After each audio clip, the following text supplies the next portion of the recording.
Assalamualaikum warahmatullahi wabarakatuh. Innal hamdalillah nahmaduhu wa nasta'inuhu wa nastaghfiruh wa na'udzu billahi min shururi anfusina wa min sayyiati a'malina. May yahdihillahu fala mudilla lahu wa may yudlilhu fala hadiyalah. Asyhadu an la ilaha illallah wa asyhadu anna Muhammadan abduhu wa rasuluhu la nabiyya ba'dah. Alhamdulillah, pada pagi hari ini kita masih diberi kesempatan oleh Allah untuk menjalankan ibadah puasa di bulan Ramadan di hari yang ke-28 tanpa ada halangan suatu apapun. Salawat serta salam tetap terlimpahkan kepada junjungan Nabi besar Muhammad sallallahu alaihi wasallam, Nabi akhir zaman, Nabi yang diutus untuk kita taati dan kita patuhi. Wa ma arsalna min rasulin illa liyuta'a bi'idznillah. Nabi yang diutus untuk menyempurnakan akhlak manusia. Innama bu'istu liutammima makarimal akhlak. Jemaah salat subuh yang dirahmati oleh Allah, pada pertemuan sebelumnya kita telah membahas tentang letak geografis Arab dan suku-sukunya. Kita telah membahas bahwasannya Jazirah Arabia itu adalah secara geografis dikelilingi oleh gunung-gunung yang itu membuat kerajaan Romawi dan Persia enggan untuk melakukan penjajahan kepada Jazirah Arabia. Kemudian yang kedua juga kemarin kita mengisahkan tentang Ibrahim memiliki anak Ismail dan juga Ishak.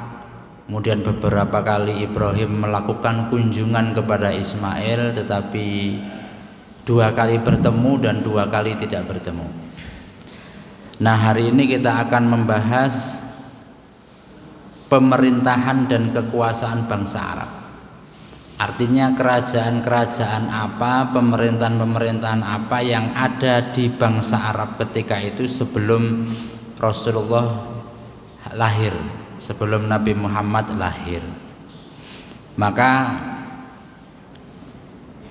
pemerintahan dan kekuasaan bangsa Arab ini ada 4. Yang pertama adalah raja di negeri Yaman, kemudian raja di Hirah, raja di Syams, dan kekuasaan di Hijaz. Kita bahas dulu yang pertama adalah raja di negeri Yaman. Raja di negeri Yaman atau suku yang paling lama mendiami wilayah Yaman yang tergolong bangsa Arab Aribah adalah kaum Saba. Kemarin kita telah menjelaskan bangsa Arab itu dibagi menjadi 3, bangsa Arab Ba'idah, bangsa Arab Aribah, bangsa Arab Musta'ribah, gitu ya. Nah, wilayah Yaman ini dihuni oleh bangsa Arab Aribah. Bangsa Arab Aribah di dalamnya yaitu adalah kaum Saba. Kaum Saba itu adalah kaumnya Ratu Bilqis, ya. Mereka ini sudah ada sejak abad ke-25 sebelum Masehi. Kaum Saba ini penyembah matahari. Kemunculan peradaban, pelantikan penguasa, serta perluasan wilayah kekuasaan mereka baru dimulai pada abad ke-11 sebelum Masehi. Jadi mereka ada abad ke-25 sebelum Masehi, tetapi struktur pemerintahannya itu adanya baru tahun ke-11 sebelum Masehi. Sebelum Masehi loh ya, jauh sekali. Nah, sejarah negeri Yaman ini dipetakan menjadi 4 periode. Yang pertama adalah periode 1300 sebelum Masehi sampai periode 620 sebelum Masehi. Jadi tahunnya mundur, tapi sebelum Masehi. Mereka menjadikan perdagangan sebagai tulang punggung mereka, sama dengan orang-orang Mekah, orang Madinah menjadikan perdagangan ini sebagai tulang punggung. Nah, kemudian orang Sabah ini membangun bendungan yang sangat terkenal ya, dalam sejarah yang kemudian dikenal dengan bendungan Ma'rib Sabah. Bapak Ibu kalau ke Yaman itu masih ada bekas-bekas bendungan Ma'rib Sabah yang dimaksud ini. Dengan adanya bendungan itu membuat Ma'rib menjadi tempat yang makmur, subur, gemah, ripah, loh jinawi ya, jadi di masa hujan mereka tidak kebanjiran karena ada bendungan, dan di musim kemarau mereka masih tetap bisa mengaliri kebun-kebun mereka karena ada cadangan air di dalam bendungan. Nah, teknologi sebelum Masehi sudah begitu ya. Nah, ditaksir raja-raja yang berkuasa di negeri Yaman ketika itu adalah 22 sampai 26 raja. Salah satunya itu ya Ratu Bilqis di Sabah itu. Nah, kalau kita melihat bendungannya, saya di PPT itu ada gambar bendungan Ma'rib Sabah, peninggalan kaum Sabah. Nanti di YouTube bisa dilihat. Nah, itu adalah bekas panjang sekali dan tinggi sekali bendungan bekas kejayaan kaum Sabah dahulu yang sekarang sudah tidak bisa difungsikan lagi, sudah tidak ada airnya. Maka terkait dengan kejayaan kaum Sabah ini, Allah Subhanahu wa taala berfirman dalam Quran surah Sabah ayat ke-15. Laqad kana li Saba'im fi maskanihim ayatun. Sungguhnya bagi kaum Sabah ada tanda kekuasaan di tempat kediaman mereka. Apa tanda-tanda kekuasaan Allah bagi kaum Sabah? Jannatani an yaminin wa shimalin. Kaum Sabah itu punya dua kebun yang sangat rindang. Saking rindangnya kebunnya kaum Sabah itu, Bapak Ibu kalau masuk di kebun itu membawa tempe di atas kepala atau keranjang di atas kepala yang kosong, kemudian masuk ditaruh di atas kepala, keluar itu keranjangnya penuh dengan buah-buahan. An yaminin wa shimalin, ya, di kanan dan kiri mereka dipenuhi dengan kebun-kebun.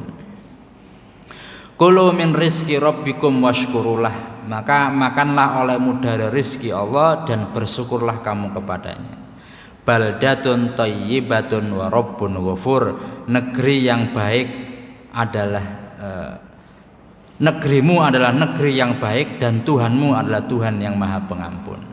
Nah, ini kaum Sabah didefinisikan sebagai baldatun thayyibatun wa rabbun ghafur.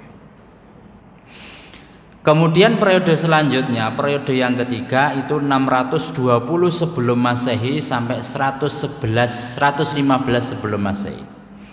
Nah, kerajaan mereka pada periode ini dikenal dengan nama Negeri Sabah. Baru tadi belum dinamai Negeri Sabah, baru tahun ini dinamai Negeri Sabah. Gelar untuk penguasa mereka berganti dari Ma'rib Sabah menjadi sebutan Raja Sabah. Ma'rib sebagai ibu kota negara menggantikan Sirwah, perpindahan ibu kota. Kemudian periode yang keempat, pada periode ini kerajaan mereka dikenal dengan Al-Himyariyah Al-Ula. Ini tahun 1015 sebelum Masehi sampai 300 Masehi, sudah Masehi ya. Gelar untuk kepenguasa mereka berganti dari Raja Sabah menjadi sebutan Muluk Sabah. Kemudian Raida sebagai ibu kota negara menggantikan Ma'rib, jadi ganti lagi ibu kotanya. Nah, kalau kita ini rencananya mengganti ibu kota, Ma'rif Saba ini diganti tadi menjadi Ma'rif Saba sampai periode yang terakhir, periode 300 sebelum Masehi, sampai kemunculan Islam di Yaman. Kerajaan mereka dikenal dengan sebutan Al-Himyariyah. Nah, di saat ini pada tahun 450 Masehi itu ada keretakan pada bendungan. Nah, jadi bendungan tadi dibangun tahun berapa? 1300 sebelum Masehi. 1300 sebelum Masehi. Dan mengalami keretakan pada tahun 450 Masehi. Ya. Terjadi keretakan pada bendungan Ma'rib yang akhirnya kemudian keretakan itu membuat bendungan itu jebol. Ya, bayangkan bendungan dengan isi air segitu banyaknya kemudian jebol. Akhirnya kemudian terjadilah sebuah banjir yang disebut dengan banjir Sailul Arim yang terjadi pada tahun 450 atau 451 Masehi. Nah, banjir itu kemudian diabadikan oleh Allah dalam Al-Qur'an, fa'aradu. Nah, kaum Sabah itu dulunya beriman ya. Jadi ketika Ratu Bilqis ada, mereka kan menyembah matahari. Kemudian Nabi Sulaiman datang berdakwah, gitu ya. Ceritanya sudah tahu. Kemudian ada burung hudhud ya, mengabarkan kalau di sana Raja Sulaiman ada seorang ratu kaya raya, tapi sayangnya menyembah matahari, gitu ya. Ya, terus siapa yang bisa memindahkan kerajaannya ke sini? Ada yang mengatakan saya bisa memindahkan sebelum Baginda bangkit dari tempat duduk. Kemudian ada yang menawarkan lagi sebelum Baginda mengedipkan mata, kerajaannya sudah pindah. Singkat cerita, Ratu Bilqis ini kemudian beriman kepada Allah. Masuk kerajaannya Nabi Sulaiman dengan mencincing itunya karena lantainya terbuat dari kaca dan di bawah kaca itu ada air, dikiranya banjir gitu ya, harus dicincing. Intinya kemudian Ratu Bilqis ini beriman. Nah, 2 abad setelah kematian Ratu Bilqis itu kaum Sabah kembali menyembah matahari ya, kembali menyembah matahari. Maka Al-Quran mengatakan fa'aradu, mereka kemudian berpaling. Fa'arsalna alaihim sailal arim, maka kami utus atau kirim kepada mereka banjir arim, banjir bandang dari bendungan Ma'rib Sabah tadi. Wa badalnahum bi jannataihim jannataini dzawata ukuli khamtin wa aslin wa syai'in min sidrin qalil. Dan 2 kebun yang rindang tadi diganti sama Allah, diganti dengan kebun yang ditumbuhi pohon-pohon yang berbuah pahit. Pohonnya itu buahnya kalau diincipi pahit. Pohon asal dan sedikit dari pohon sidr. Dzalika jazainahum bima kafaru, itu adalah akibat balasan bagi orang-orang yang kafir. Wahal nujazi illal kafur, dan kami tidak menjatuhkan azab melainkan hanya kepada orang-orang yang sangat kafir. Nah, ini adalah contoh kalau kita diberikan nikmat yang berlimpah oleh Allah tetapi tidak mau bersyukur, nah, kemudian diadab oleh Allah dengan begitu. Nah, Sailal Arim ini terjadi 2 abad setelah zamannya Ratu Bilqis. Allah menghinakan orang-orang yang sombong. Orang-orang kaum Sabah ini sombong seperti kaum Sabah dan Raja Namrud. Orang itu kalau sombong akan dihinakan oleh Allah. Raja Namrud itu setiap hari, kemarin Raja Namrud yang nawari Hajar itu ya kepada Ibrahim, setiap hari itu kerjaannya kelahi sama prajuritnya itu nggak ada yang menang sama Raja Namrud ya. Tapi kemudian Raja Namrud itu meninggal ya, karena hewan yang sangat kecil begitu ya. Bukan karena kemudian dipukul orang gitu mati, enggak. Dihina oleh hewan yang sangat kecil begitu. Ya, entah nyamuk atau nyamuk kan sebenarnya. Nyamuk dihina dengan meninggal karena seekor nyamuk. Kemudian bendungan Ma'rib Sabah ini bocor karena apa? Ada dua riwayat. Yang pertama adalah jebolnya karena digerogoti tikus. Kok bisa tikus menggerogoti bendungan sebesar itu? Ya, bisa jadi tikusnya banyak atau bisa jadi tikusnya besar. Nah, tikusnya ada yang mengatakan sebesar kucing. Bayangkan tikus sebesar kucing. Tikus sekecil itu aja kita lari terbirit-birit, apalagi tikus sebesar kucing. Kemudian yang kedua disebabkan perang saudara. Apa hubungannya perang saudara dengan retaknya bendungan? Karena mereka lalai untuk memperbaiki dan disibukkan dengan perang persaudaraan itu. Disibukkan dengan perang saudara, lalai untuk memperbaiki bendungan yang rusak. Jadi sudah mulai retak-retak gak ndang didandani gitu ya. Akhirnya tambah retak jebol. Kemudian di Indonesia itu ada seorang yang mengaku gitu ya, mengaku telah meneliti negeri Sabak. Menurut literatur, banyak literatur, negeri Sabak itu adanya di Yaman ya, sebagaimana yang saya sampaikan tadi, ada bekas bendungan Ma'rib Sabak. Tapi ada orang Indonesia yang mengaku dan mengklaim bahwasanya yang dimaksud negeri Sabak itu bukan di Yaman tapi di Indonesia. Kenapa? Lah itu kan dikasihkan jannatani an yaminin wa shimal, dikasih kebun-kebunan, gemah ripah loh jinawi. Mana lagi negara yang gemah ripah loh jinawi negara Indonesia, gitu kan. Kemudian bendungannya di mana? Bendungannya di mana? Jadi menurut beliau itu dulu Indonesia itu tidak terpecah menjadi banyak pulau, ya. Satu pulau besar, mari ngono ada banjir bandang besar sehingga kemudian pulaunya itu ditenggelamkan sama Allah sehingga menjadi pulau besar itu menjadi pulau-pulau kecil. Nah, gitu. Dan bilangnya itu sudah melakukan penelitian selama 30 tahun. Lah terus kerajaan Nabi Sulaimannya ada di mana? Kerajaan Nabi Sulaimannya itu ada di mana? Di Borobudur. Ini saya ada bukunya ini di slide itu, nanti ditayangkan di YouTube ya. Nah, namanya orang Indonesia itu Fahmi Basha. Nah, ini Bapak Ibu, ini ada versi YouTube-nya juga. Ini mirip-mirip kayak flat earth itu loh. Bapak Ibu tahu flat earth, bumi datar. Nah, itu kan ada banyak episode. Ini juga ada banyak episode. Kata sebagian orang itu ilmu godak gaduk maduk gitu ya. Terus mari ngono kerajaannya Ratu Bilqis itu ada di mana?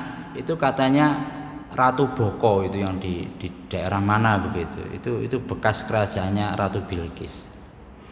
Nah, kemudian hutan. Nah, tadi kan punya hutan, punya kebun ya. Kebun Sabak. Nah, itu dalam bahasa apa itu? Itu namanya Wana Sabak. Kebunnya orang Sabak. Kemudian diadopsi ke orang Jawa menjadi apa? Wonosobo. Wanasaba menjadi Wonosobo. Nah, itu bisa membaca buku itu ya hanya sebagai pengetahuan aja karena ini banyak yang menentang. Kemudian Raja di Hira. Kemenangan pertama kali yang diraih bangsa Arab melawan bangsa Ajam luar Arab yaitu Persia, dan itu terjadi setelah kelahiran Rasulullah. Para ahli sejarah bersilang pendapat dalam penyebutan waktu terjadinya peperangan tersebut. Konon itu terjadi beberapa saat setelah kelahiran Rasulullah, setelah Iyas bin Qabisah memimpin Hira. Kemudian raja di Syams, keluarga Ghassan tetap berkuasa di wilayah Syam sekaligus menjadi kerajaan boneka bagi Romawi. Dan yang terakhir adalah kekuasaan di Hijaz atau di Mekah. Nah, Nabi Ismail ini sepeninggal daripada ayahnya Ibrahim memimpin Mekah dan menjadi pengurus Baitullah sepanjang hayat hingga tutup usia pada umur ke-137. Jadi dulu itu umurnya masih panjang, di atas 137. Ya 100 mungkin si kuat ya. Semakin kesini umur manusia itu semakin pendek. Sekarang kemudian rata-rata 70, 60. Bisa jadi nanti 100 tahun lagi usianya itu lebih pendek lagi. 50, 40 itu sudah meninggal. Kok lebih berapa ratus tahun lagi lebih pendek lagi. 20 tahun harus meninggal. Lama-lama lahir langsung meninggal. Sepeninggal Ismail, tampuk kepemimpinan dipegang oleh kedua anaknya tadi, Nabit dan Qaidar. Ismail punya 12 anak, tetapi yang kemudian meneruskan ini Nabit bin Ismail dan Qaidar bin Ismail. Nah, sepeninggal mereka berdua, sepeninggal dua anak ini, urusan Mekah ini diserahkan kepada kakeknya Mudhah bin Amru al-Jurhumi. Ini adalah keluarga daripada istrinya Ismail. Ismail itu kan punya 2 istri. Yang pertama kemarin diceraikan ya gara-gara isinya sambat. Yang kedua menikah lagi dengan suku yang sama, yaitu suku Jurhum. Nah, setelah Nabit dan Qaidar ini meninggal, kepemimpinan Ka'bah, maka pengurusan Ka'bah itu dipegang oleh suku Jurhum dari suku istrinya Ismail.